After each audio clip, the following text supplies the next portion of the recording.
Already the country is in a mood of election.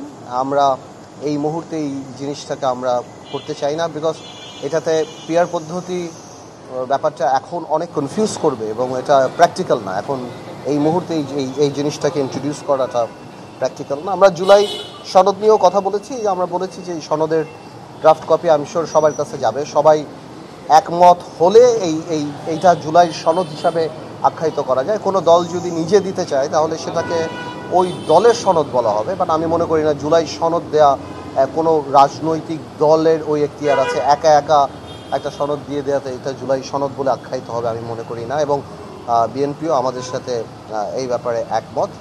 আর যেই বড় বড় সংস্কারগুলির কথা বলা হচ্ছে, গুরুত্বপূর্ণ সংস্কার, তো আমরা ওই ব্যাপারটা আগেও যেই রিয়াজ কমিটির এই মিটিং যেটা আগে করেছিলাম আমরা 1.5-2 মাস আগে, সেখানেও যেটা বলেছি যে যেই বড় ব্যাপারগুলি একমত, গুরুত্বপূর্ণ ব্যাপারগুলি একমত হয়ে গিয়েছে, আমি মনে করি যেটা আমাদের প্রধান উপদেষ্টা বলেছেন যে এই জিনিসগুলি যেই গুরুত্বপূর্ণ ব্যাপারগুলিতে একমত হয়েছে সেগুলি এখন জাতির সামনে দিয়ে দিতে পারে, এবং যেগুলি হচ্ছে না সেগুলি পরবর্তী নির্বাচিত সরকারের হাতে ছেড়ে দেওয়া উচিত।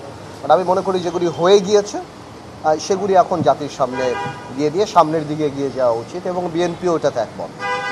এই ব্যাপারগুলিতেই আর কি আলাপের প্রাধান্য পেয়েছে। সবচেয়ে বড় কথা, এই মুহূর্তে এই জিনিসটা প্র্যাকটিক্যাল না। আমাদের বাংলাদেশের কনস্টিটিউশন, আরপিও এবং ভোটাররা মানে এটা তো এরকম বাংলাদেশে এই সিস্টেমটা কখনো হয় নাই। এমপিরা তাদের এলাকার প্রতি কমিটমেন্ট থাকে। পিআর সিস্টেম যদি আপনি ভালোভাবে দেখেন, সেখানে এমপিদের সেরকম গুরুত্ব নেই, সেখানে মার্কার একটা ব্যাপার থাকে। এই পুরো জিনিসটা এত বড় একটা জিনিস, যে জিনিসটা আমি মনে করি একটা সংসদে আলাপ হওয়া একটা জনগণের সরকারের এইটার এখতিয়ার থাকে, এইটা পরিবর্তন করে না। এই মুহূর্তে এই সরকারের এই হঠাৎ করে এই ব্যাপারে কথা, বা সরকার না, আমি বলছি যে অন্যান্য কিছু রাজনৈতিক দল দাবি করছে, আমি মনে করি না এটা প্র্যাকটিক্যাল। এবং বিএনপিও আমাদের সাথে একমত যে এটা এখন যেহেতু নির্বাচনের ডেট চলে আসছে, মানুষ একটা স্বস্তির জায়গায় আসছে, এখন হঠাৎ করেই যদি আপনি এরকম একটা সিস্টেম দিয়ে দেন যেটা সম্পূর্ণরূপে আলাদা, বাংলাদেশ যেটা কখনো উইটনেস করে নাই, ভোটাররা এডুকেটেড না, আমরা এডুকেটেড না এই ব্যাপারে যে সিস্টেমটা কীভাবে কাজ করে, কি তারপর আপনার নির্বাচনী যে নিয়ম কানুন যা যা আছে, কোনো কিছুর সাথেই এটা বাংলাদেশে এটা জানে না। তো ন্যাচারালি এরকম একটা প্রশ্ন থাকতেই পারে যে এই ধরনের সিস্টেম কি ইন্ট্রোডিউস করা হচ্ছে, কোনো এর বিরুদ্ধে কোনো ষড়যন্ত্র আছে কিনা, নির্বাচন কি পিছিয়ে যেতে পারে কিনা, বা পিছানোর কোনো পায়তারা আছে কিনা।